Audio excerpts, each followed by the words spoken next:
गुरुर्ब्रह्मा गुरुर्विष्णु गुरुर्देवो महेश्वरा गुरुः साक्षात् परं ब्रह्म रामं रामानुजं सीतां भरतं भरतानुजम्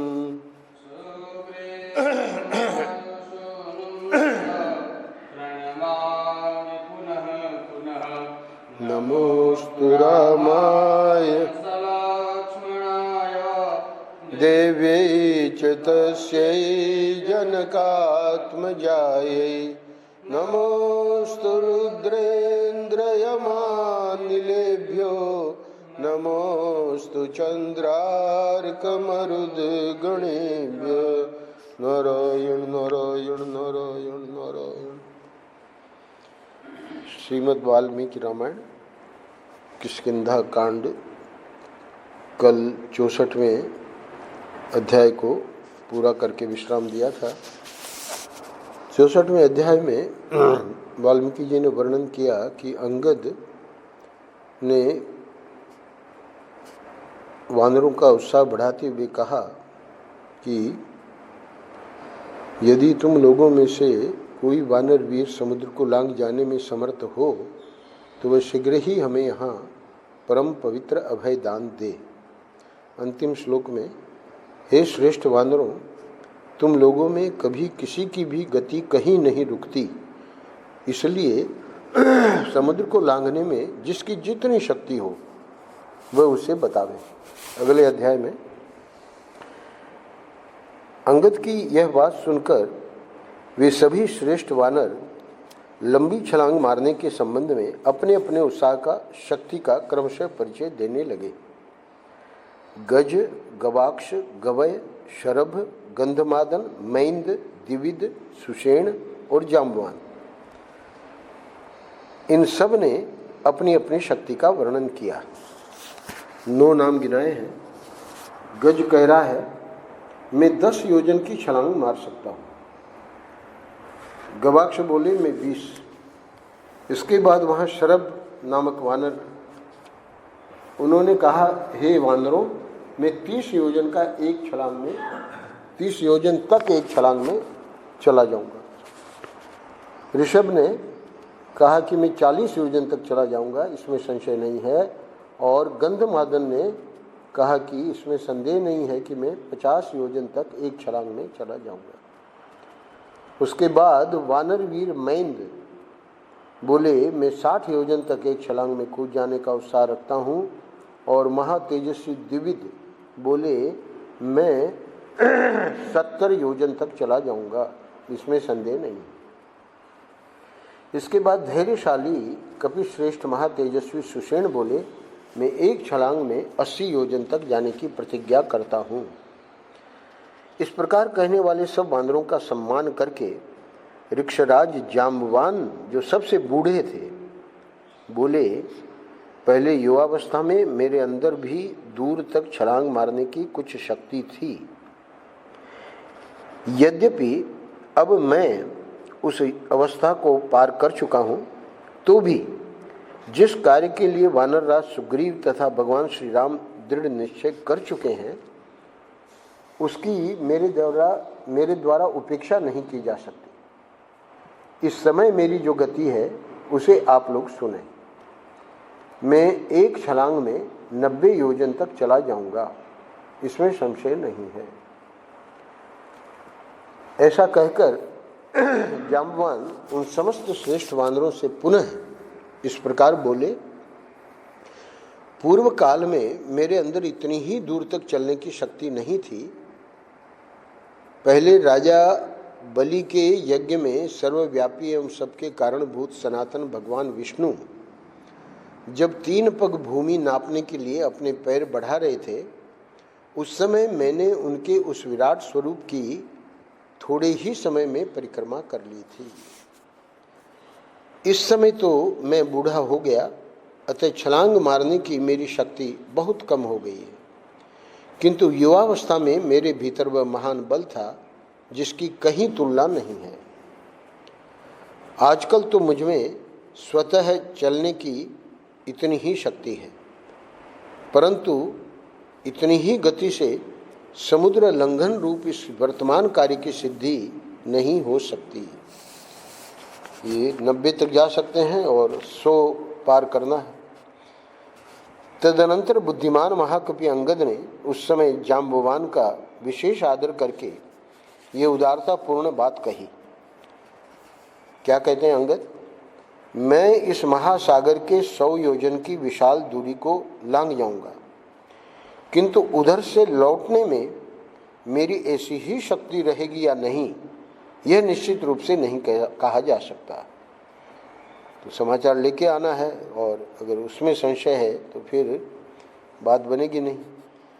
तब बातचीत की कला में चतुर जाम्बवान ने कपिश्रेष्ठ अंगद से कहा, रीछों और वानरों में श्रेष्ठ हे युवराज, तुम्हारी गमन शक्ति से हम लोग भली भांति परिचित हैं, यानी तुम इस कार्य को कर सकते हो।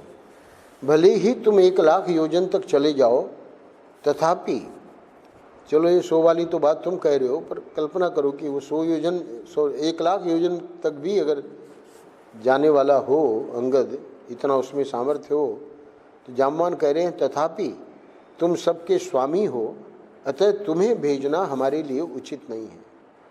तुम लाखों योजन जाने और वहाँ से लौटने में समर्थ हो, किंतु हे तात, हे वानर शिरोमणे, जो सबको भेजने वाला स्वामी है वह किसी तरह आज्ञा पालक नहीं हो सकता। ये सब लोग तुम्हारे सेवक हैं, तुम इन्हीं में से किसी को भेजो। तुम रक्षणीय हो, जैसे नारी पति के हृदय की स्वामिनी होती है, उसी प्रकार तुम हमारे स्वामी के पद पर प्रतिष्ठित हो। हे परम तप, स्वामी सेना के लिए स्त्री के समान संरक्षणीय होता है, यही लोक की मान्यता है। हे शत्रुदमन, हे तात, तुम ही उस कार्य के मूल हो, अतः सदा कलत्र की भांति तुम्हारा पालन करना उचित है। कार्य के मूल की रक्षा करनी चाहिए, यही कार्य के तत्व को जानने वाले विद्वानों की नीति है, क्योंकि मूल के रहने पर ही सभी गुण सफल सिद्ध होते हैं। अतः हे सत्य पराक्रमी शत्रु दमन वीर, तुम ही इस कार्य के साधन तथा बुद्धि और पराक्रम से संपन्न हेतु हो। तुम ही हमारे गुरु और गुरुपुत्र हो। तुम्हारा आश्रय लेकर ही हम सब लोग कार्य साधन में समर्थ हो सकते हैं। जब परम बुद्धिमान जाम्बवान पूर्वोक्त बात कह चुके, तब महाकपि वाली कुमार अंगद ने उन्हें इस प्रकार उत्तर दिया। अब अंगद क्या उत्तर देते हैं? यदि मैं नहीं जाऊंगा और दूसरा कोई भी श्रेष्ठ वानर जाने को तैयार न होगा, तब फिर हम लोगों को निश्चित रूप से मरणांत उपवास ही करना चाहिए। यानी अब वही एक विकल्प रह गया है, या तो हम जावें। बुद्धिमान वानर राज सुग्रीव के आदेश का पालन किए बिना यदि हम लोग किष्किंधा को लौट चले, तो वहां जाकर भी हमें अपने प्राणों की रक्षा का कोई उपाय नहीं दिखाई देता। वे हम पर कृपा करने और अत्यंत कुपित होकर हमें दंड देने में भी समर्थ हैं। उनकी आज्ञा का उल्लंघन करके जाने पर हमारा विनाश अवश्यम भावी है। अतः जिस उपाय से इस सीता दर्शन रूपी कार्य की सिद्धि में कोई रुकावट न पड़े, उसका आप ही विचार करें। जाम्बवान जी को कह रहे हैं, क्योंकि आपको सब बातों का अनुभव है। उस समय अंगद के ऐसा कहने पर वीर वानर शिरोमणि जाम्बवान ने उनसे यह उत्तम बात कही, हे वीर, तुम्हारे इस कार्य में कोई किंचित भी त्रुटि नहीं आने पाएगी। अब मैं ऐसे वीर को प्रेरित कर रहा हूं जो इस कार्य को सिद्ध कर सकेगा। अंतिम श्लोक में ऐसा कहकर वानरों और भालुओं के वीर युद्धपति जाम्बवान ने वानर सेना के श्रेष्ठ वीर हनुमान जी को ही प्रेरित किया, जो एकांत में जाकर मौज से बैठे हुए थे। उन्हें किसी बात की चिंता नहीं थी और वे दूर तक की छलांग मारने वालों में सबसे श्रेष्ठ थे। 65वां अध्याय यहाँ पूरा होता है। अगले अध्याय में लाखों वानरों की सेना को इस तरह विषाद में पड़ी देख जाम्बवान ने हनुमान जी से कहा, वानर जगत के वीर तथा संपूर्ण शास्त्र वेत्ताओं में हे श्रेष्ठ हनुमान, तुम एकांत में आकर चुपचाप क्यों बैठे हो, कुछ बोलते क्यों नहीं। हे हनुमान, तुम तो वानर राज सुग्रीव के समान पराक्रमी हो तथा तेज और बल में श्री राम और लक्ष्मण के तुल्य हो। कश्यप जी के महाबली पुत्र और समस्त पक्षियों में श्रेष्ठ जो विंतानंदन गरुड़ हैं, उन्हीं के समान तुम भी विख्यात शक्तिशाली एवं तीव्रगामी हो। महाबली महाबाहु पक्षीराज गरुड़ को मैंने समुद्र में कई बार देखा है, जो बड़े बड़े सर्पों को वहाँ से निकाल लाते हैं। उनके दोनों पंखों में जो बल है, वही बल वही पराक्रम तुम्हारी इन दोनों भुजाओं में भी है। इसीलिए तुम्हारा वेग और विक्रम भी उनसे कम नहीं है। हे वानर शिरोमणे, तुम्हारा बल, बुद्धि, तेज और धैर्य भी समस्त प्राणियों में सबसे बढ़कर है। फिर तुम अपने आप को ही समुद्र लांघने के लिए क्यों नहीं तैयार करते। अब यहाँ प्रसंगवशात जाम्बवान जी सुना रहे हैं कि हनुमान जी का जन्म कैसे हुआ। हे वीरवर, तुम्हारे प्रादुर्भाव की कथा इस प्रकार है। पुंजिक स्थला नाम से विख्यात जो अप्सरा है, वह समस्त अप्सराओं में अग्रगण्य है। हे तात, एक समय शापवश वह कपि योनि में अवतीर्ण हुई। उस समय वह वानर राज महामनस्वी कुंजर की पुत्री इच्छानुसार रूप धारण करने वाली थी। इस भूतल पर उसके रूप की समानता करने वाली दूसरी कोई स्त्री नहीं थी। वह तीनों लोकों में विख्यात थी। उसका नाम अंजना था। वह वानर राज केसरी की पत्नी हुई। तो ये अंजना कौन थी, इसका परिचय यहाँ दिया है कि अप्सराओं में अग्रगण्य पुंजिक स्थला, और ये इच्छानुसार रूप धारण करने वाली थी और बहुत ही सुंदर थी। एक दिन की बात है, रूप और यौवन से सुशोभित होने वाली अंजना मानवीय स्त्री का शरीर धारण करके वर्षा काल के मेघ की भांति श्याम कांति वाले एक पर्वत शिखर पर विचर रही थी। उसके अंगों पर रेशमी साड़ी शोभा पाती थी। वह फूलों के विचित्र आभूषणों से विभूषित थी। उस विशाल लोचना बाला का सुंदर वस्त्र तो पीले रंग का था, किंतु उसके किनारे का रंग लाल था। वह पर्वत के शिखर पर खड़ी थी। उसी समय वायु देवता ने उसके उस वस्त्र को धीरे से हर लिया। तत्पश्चात उन्होंने उसकी परस्पर सटी हुई गोल गोल जांघों, एक दूसरे से लगे हुए पीन उरोजों तथा मनोहर मुख को भी देखा। उसके नितंब ऊंचे और विस्तृत थे, कटिभाग बहुत ही पतला था। उसके सारे अंग परम सुंदर थे। इस प्रकार बलपूर्वक यशस्विनी अंजना के अंगों का अवलोकन करके पवन देवता काम से मोहित हो गए। उनके संपूर्ण अंगों में काम भाव का आवेश हो गया। मन अंजना में ही लग गया।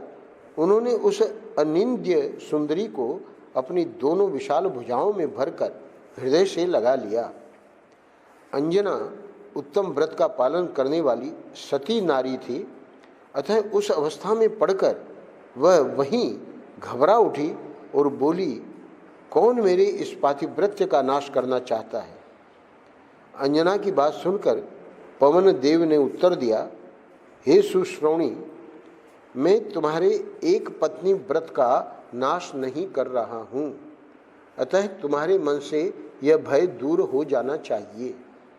हे यशस्विनी, मैंने अव्यक्त रूप से तुम्हारा आलिंगन करके मानसिक संकल्प के द्वारा तुम्हारे साथ समागम किया है।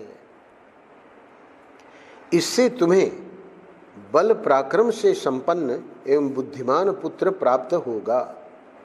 वह महान धैर्यवान, महातेजस्वी, महाबली, महापराक्रमी तथा लांघने और छलांग मारने में मेरे समान होगा। हे महाकपे, वायुदेव के ऐसा कहने पर तुम्हारी माता प्रसन्न हो गईं। फिर उन्होंने तुम्हें एक गुफा में जन्म दिया। बाल्यावस्था में एक विशाल वन के भीतर एक दिन उदित हुए सूर्य को देखकर तुमने समझा कि यह भी कोई फल है, अतः उसे लेने के लिए तुम सहसा आकाश में उछल पड़े। 300 योजन ऊंचे जाने के बाद सूर्य के तेज से आक्रांत होने पर भी तुम्हारे मन में खेद या चिंता नहीं हुई। अंतरिक्ष में जाकर जब तुरंत ही तुम सूर्य के पास पहुंच गए, तब इंद्र ने कुपित होकर तुम्हारे ऊपर तेज से प्रकाशित वज्र का प्रहार किया। उस समय उदयगिरी के शिखर पर तुम्हारे हनु यानी ठोड़ी का बायां भाग वज्र की चोट से खंडित हो गया। तभी से तुम्हारा नाम हनुमान पड़ गया। तुम पर प्रहार किया गया है, यह देखकर गंधवाहक वायु देवता को बड़ा क्रोध हुआ। उन प्रभंजन देव ने तीनों लोकों में प्रवाहित होना छोड़ दिया। इससे संपूर्ण देवता घबरा गए, क्योंकि वायु के अवरुद्ध हो जाने से तीनों लोकों में खलबली मच गई। उस समय समस्त लोकपाल कुपित हुए वायुदेव को मनाने लगे। सत्य पराक्रमी हे तात, पवन देव के प्रसन्न होने पर ब्रह्मा जी ने तुम्हारे लिए यह वर दिया कि तुम सम्रांगण में किसी भी अस्त्र शस्त्र के द्वारा मारे नहीं जा सकोगे। वज्र के प्रहार से भी तुम्हें पीड़ित न देखकर सहस्र नेत्रधारी इंद्र के मन में बड़ी प्रसन्नता हुई और उन्होंने तुम्हारे लिए यह उत्तम वर दिया। ब्रह्मा जी ने वर दिया कि तुम किसी अस्त्र शस्त्र से नहीं मारे जा सकोगे, और इंद्र ने वर दिया मृत्यु तुम्हारी इच्छा के अधीन होगी, तुम जब चाहोगे तभी मर सकोगे, अन्यथा नहीं। इस प्रकार तुम केसरी के क्षेत्रज पुत्र हो। तुम्हारा पराक्रम शत्रुओं के लिए भयंकर है। तुम वायुदेव के औरस पुत्र हो, इसलिए तेज की दृष्टि से भी उन्हीं के समान हो। हे वत्स, तुम पवन के पुत्र हो, अतः छलांग मारने में भी उन्हीं के तुल्य हो। हमारी प्राण शक्ति अब चली गई। इस समय तुम ही हम लोगों में दूसरे वानर राज की भांति चातुर्य एवं पौरुष से संपन्न हो। भगवान वामन ने त्रिलोकी को नापने के लिए जब पैर बढ़ाया था, उस समय मैंने पर्वत, वन और काननों सहित समूची पृथ्वी की 21 बार प्रदक्षिणा की थी। समुद्र मंथन के समय देवताओं की आज्ञा से हमने उन औषधियों का संचय किया था जिनके द्वारा अमृत को मतकर निकालना था। उन दिनों हम में महान बल था। अब तो मैं बूढ़ा हो गया हूँ, मेरा पराक्रम घट गया है। इस समय हम लोगों में तुम ही सब प्रकार के गुणों से संपन्न हो। अतः हे वीर, तुम अपने असीम बल का विस्तार करो। छलांग मारने वालों में तुम सबसे श्रेष्ठ हो। यह सारी वानर सेना तुम्हारे बल पराक्रम को देखना चाहती है। हे हनुमान, उठो और इस महासागर को लांघ जाओ, क्योंकि तुम्हारी गति सभी प्राणियों से बढ़कर है। समस्त वानर चिंता में पड़े हैं, तुम क्यों इनकी उपेक्षा करते हो? महान वेगशाली हे वीर, जैसे भगवान विष्णु ने त्रिलोकी को नापने के लिए 3 पग बढ़ाए थे, उसी प्रकार तुम भी अपने पैर बढ़ाओ। इस प्रकार वानरों और भालुओं में श्रेष्ठ जाम्बवान की प्रेरणा पाकर कपिवर पवन कुमार हनुमान को अपने महान वेग पर विश्वास हो आया। उन्होंने वानर वीरों की उस सेना का हर्ष बढ़ाते हुए उस समय अपना विराट रूप प्रकट किया।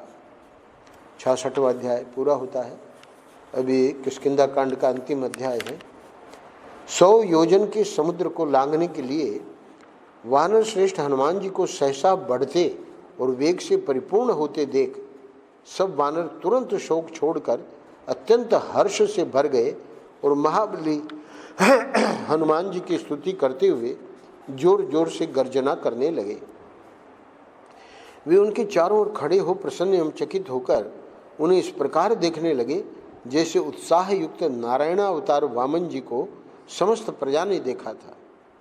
अपनी प्रशंसा सुनकर महाबली हनुमान ने शरीर को और भी बढ़ाना आरंभ किया, साथ ही हर्ष के साथ अपनी पूंछ को बारंबार घुमाकर अपने महान बल का स्मरण किया।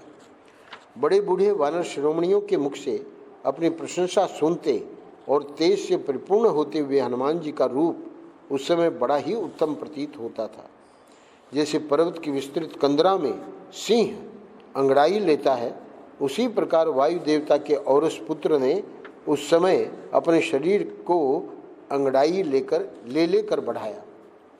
जमाई लेते समय बुद्धिमान हनुमान जी का दीप्तिमान मुख जलते हुए भाड़ मतलब जो गांव में चना भाड़ में जो ये करते भूनते हैं भड़भूजा लोग, जलते हुए भाड़ तथा धूम रहित अग्नि के समान शोभा पा रहा था। वे वानरों के बीच से उठकर खड़े हो गए, उनके संपूर्ण शरीर में रोमांच हो आया। उस अवस्था में हनुमान जी ने बड़े बूढ़े वानरों को प्रणाम करके इस प्रकार कहा। अगले 20 श्लोकों में हनुमान जी क्या कहते हैं? आकाश में विचरने वाले वायु देवता बड़े बलवान हैं, उनकी शक्ति की कोई सीमा नहीं है। वे अग्निदेव के सखा हैं और अपने वेग से बड़े बड़े पर्वत शिखरों को भी तोड़ डालते हैं। अत्यंत शीघ्र वेग से चलने वाले उन शीघ्रगामी महात्मा वायु का मैं औरस पुत्र हूँ और छलांग मारने में उन्हीं के समान हूँ। कई सहस्र योजनों तक फैले हुए मेरुगिरी की जो आकाश के बहुत बड़े भाग को ढके हुए है और उसमें रेखा खींचता सा जान पड़ता है, मैं बिना विश्राम लिए सहस्रों बार परिक्रमा कर सकता हूँ। अपनी भुजाओं के वेग से समुद्र को विक्षुब्ध करके उसके जल से मैं पर्वत, नदी और जलाशयों सहित संपूर्ण जगत को आप्लावित कर सकता हूँ। वरुण का निवास स्थान यह महासागर मेरी जांघों और पिंडलियों के वेग से विक्षुब्ध हो उठेगा और इसके भीतर रहने वाले बड़े बड़े ग्रह ऊपर आ जाएंगे। समस्त पक्षी जिनकी सेवा करते हैं वे सर्प भोजी विंता नंदन गरुड़ आकाश में उड़ते हों तो भी मैं हजारों बार उनके चारों ओर घूम सकता हूँ। हे श्रेष्ठ वानरों, उदयाचल से चलकर अपने तेज से प्रज्वलित होते हुए सूर्य देव को मैं अस्त होने से पहले ही छू सकता हूँ और वहाँ से पृथ्वी तक आकर यहाँ पैर रखे बिना ही पुनः उनके पास तक बड़े भयंकर वेग से जा सकता हूँ। आकाशचारी समस्त ग्रह नक्षत्र आदि को लांघकर आगे बढ़ जाने का उत्साह रखता हूँ। मैं चाहूँ तो समुद्रों को सोख लूँगा, पृथ्वी को विदीर्ण कर दूंगा और कूद कूद कर पर्वतों को चूर चूर कर डालूंगा। क्योंकि मैं दूर तक ही छलांगे मारने वाला वानर हूँ, महान वेग से महासागर को फांदता हुआ मैं अवश्य उसके पार पहुँच जाऊंगा। आज आकाश में वेग पूर्वक जाते समय लताओं और वृक्षों के नाना प्रकार के फूल मेरे साथ साथ उड़ते जाएंगे। बहुत से फूल बिखरे होने के कारण मेरा मार्ग आकाश में अनेक नक्षत्र पुंजों से सुशोभित स्वाति मार्ग के समान प्रतीत होगा। आज समस्त प्राणी मुझे भयंकर आकाश में सीधे जाते हुए, ऊपर उछलते हुए और नीचे उतरते हुए देखेंगे। हे कपिवरों, तुम देखोगे मैं महागिरि मेरु के समान विशाल शरीर धारण करके स्वर्ग को ढकता और आकाश को निगलता हुआ सा आगे बढ़ूंगा। बादलों को छिन्न भिन्न कर डालूंगा, पर्वतों को हिला दूंगा और एक चित्त हो छलांग मारकर आगे बढ़ने पर समुद्र को भी सुखा दूंगा। विंतानंदन गरुड़ में मुझ में अथवा वायु देवता में ही समुद्र को लांघ जाने की शक्ति है।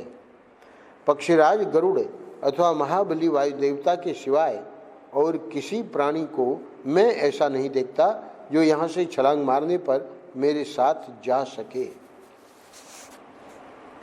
मेघ से उत्पन्न हुई विद्युत की भांति मैं पलक मारते मारते सहसा निराधार आकाश में उड़ जाऊंगा। समुद्र को लांघते समय मेरा वही रूप प्रकट होगा जो तीनों पंगों को बढ़ाते समय वामन रूपधारी भगवान विष्णु का हुआ था।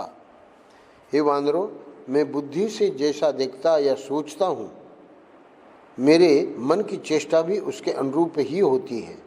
मुझे निश्चय जान पड़ता है कि मैं विदेह कुमारी का दर्शन करूँगा, अतः अब तुम लोग खुशियाँ मनाओ। मैं वेग में वायु देवता तथा गरुड़ के समान हूँ। मेरा तो ऐसा विश्वास है कि इस समय मैं 10,000 योजन तक जा सकता हूँ। अंतिम श्लोक में वज्रधारी इंद्र अथवा स्वयंभू ब्रह्मा जी के हाथ से भी मैं बलपूर्वक अमृत छीन कर सहसा यहाँ ला सकता हूँ। समूची लंका को भी भूमि से उखाड़ कर हाथ पर उठाए चल सकता हूँ, ऐसा मेरा विश्वास है। अमित तेजस्वी वानर श्रेष्ठ हनुमान जी जब इस प्रकार गर्जना कर रहे थे, उस समय संपूर्ण वानर अत्यंत हर्ष में भरकर चकित भाव से उनकी ओर देख रहे थे। हनुमान जी की बातें भाई बंधुओं के शोक को नष्ट करने वाली थीं। उन्हें सुनकर वानर सेनापति जामवान को बड़ी प्रसन्नता हुई। अब जामवान जी कहते हैं, हे वीर, हे केसरी के पुत्र सुपुत्र, हे वेगशाली पवन कुमार, हे तात, तुमने अपने बंधुओं का महान शोक नष्ट कर दिया है। यहाँ आए हुए सभी श्रेष्ठ वानर तुम्हारे कल्याण की कामना करते हैं। अब ये कार्य की सिद्धि के उद्देश्य से एकाग्र चित्त हो तुम्हारे लिए मंगल कृत्य यानी स्वस्ति वाचन आदि का अनुष्ठान करेंगे। ऋषियों के प्रसाद, प्रसन्नता, वृद्ध वानरों की अनुमति तथा गुरुजनों की कृपा से तुम इस महासागर के पार हो जाओ।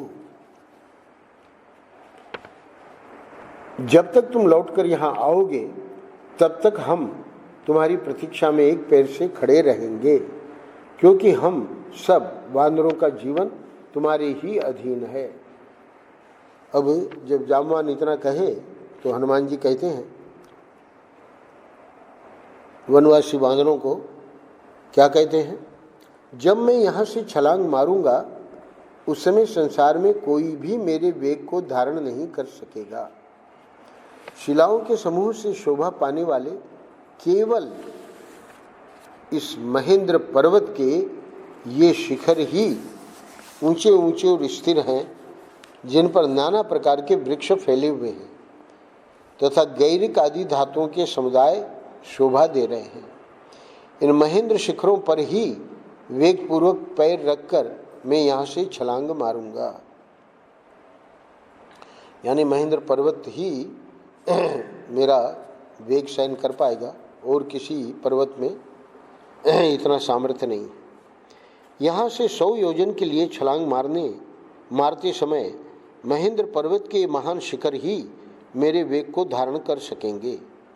यूँ कहकर वायु के समान महापराक्रमी शत्रुमर्दन पवन कुमार हनुमान जी पर्वतों में श्रेष्ठ महेंद्र पर्वत पर चढ़ गए। वह पर्वत नाना प्रकार के पुष्प युक्त वृक्षों से भरा हुआ था। वन्य पशु वहाँ की हरी हरी घास चर रहे थे। लताओं और फूलों से वह सघन जान पड़ता था और वहाँ के वृक्षों में सदा ही फल फूल लगे रहते थे। महेंद्र पर्वत के वनों में सिंह और बाघ भी निवास करते थे। मतवाले गजराज विचरते थे। मदमत्त पक्षियों के समूह सदा कलरव किया करते थे तथा जल के स्रोतों और झरनों से वह पर्वत व्याप्त दिखाई देता था। बड़े बड़े शिखरों से ऊंचे प्रतीत होने वाले महेंद्र पर्वत पर आरूढ़ होकर इंद्रतुल्य पराक्रमी महाबली कपिश्रेष्ठ हनुमान वहाँ इधर उधर टहलने लगे। महाकाय हनुमान जी के दोनों पैरों से दबा हुआ वह महान पर्वत सिंह से आक्रांत हुए महान मदमत्त गजराज की भांति चित्कार सा करने लगा। अब पर्वत तो चित्कार करेगा नहीं, तो ब्रैकेट में दिया है गीता प्रेस वालों ने, वहाँ रहने वाले प्राणियों का शब्द ही मानो उसका अर्थ चित्कार था। जो महेंद्र पर्वत पर जो प्राणी रहते थे वो ही मानो। तो उनके चित्कार को यहाँ पर्वत का चित्कार कहा है। उसकी शिला समूह इधर उधर बिखर गए, उससे नए नए झरने फूट निकले। वहाँ रहने वाले मृग और हाथी भय से थर्रा उठे और बड़े बड़े वृक्ष झोंके खाकर झूमने लगे।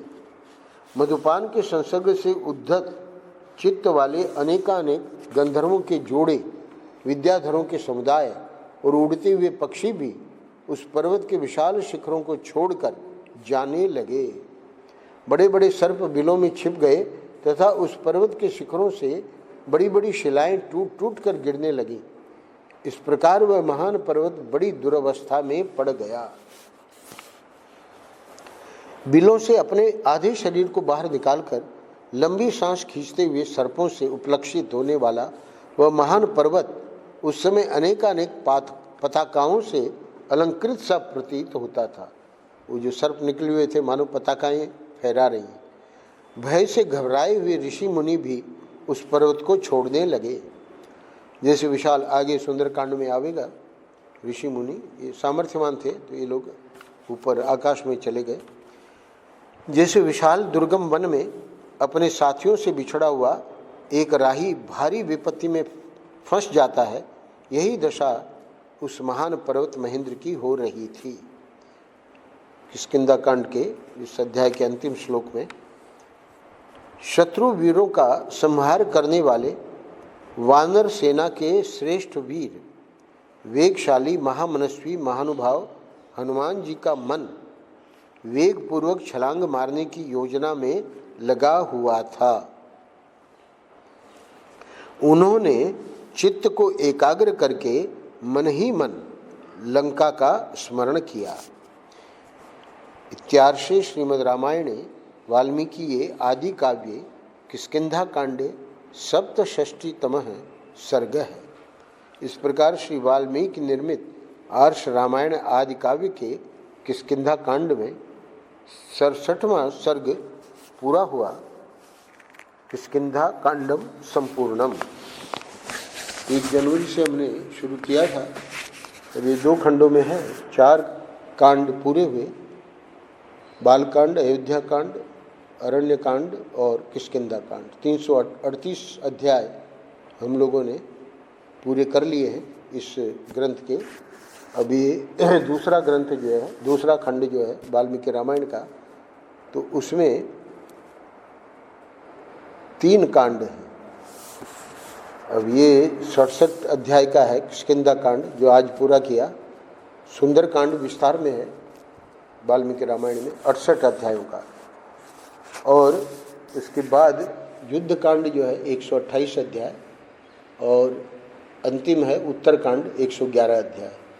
तो 307 अध्याय दूसरे खंड में है। कुल मिला के ये 645 अध्याय हैं। तो महाराज की कृपा से 1 जनवरी से आज 7 मई हो गई है। 4 महीने से अधिक में ये प्रथम खंड पूरा हुआ और लगभग इतना ही, या इससे कुछ ज़्यादा समय भी लग सकता है। तो करीब करीब 9 महीने में ये वाल्मीकि रामायण हमारा पूरा हो जाना चाहिए। ऐसा कोई आग्रह नहीं है, पर फिर भी जिस गति से हम लोग चल रहे हैं उस गति से ऐसा लगता है कि सितंबर या अक्टूबर तक पूरा हो जाएगा। उसके बाद आगे जैसे भी होगा, वो जैसे ठाकुर जी प्रेरणा करेंगे आगे का सत्संग चलेगा। तो आज यहाँ विश्राम देते हैं। श्री राम जय जय राम।